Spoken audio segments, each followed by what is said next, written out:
In StreamBIM you have a 2D navigation map on your right hand corner here.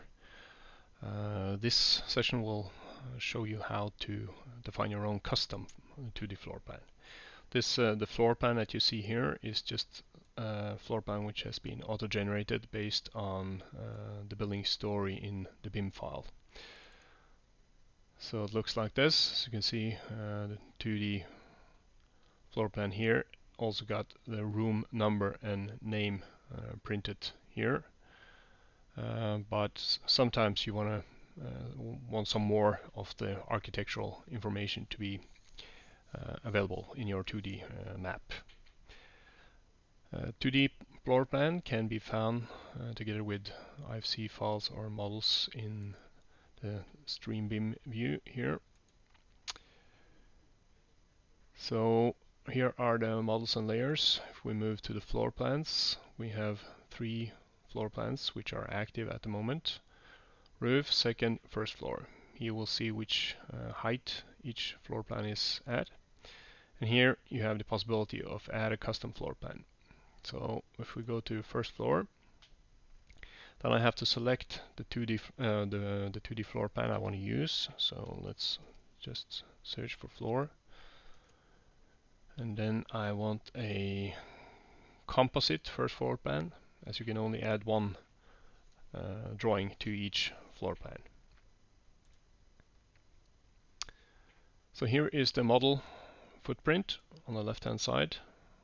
What you need to do is find the same spots A and B in a footprint floor plan, and the same A and B in a custom floor plan. So I'm gonna be a bit more accurate and put that on the corner up there, and then on the corner down here.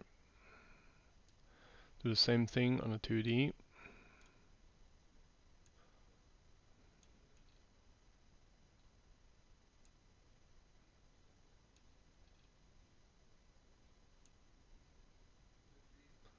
And it's that easy.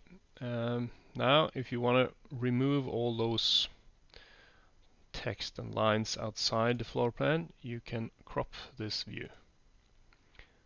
So if I just add like this, like that, there. So then this is my new cropped 2D floor plan. I submit this, and then when I X this out, it will then print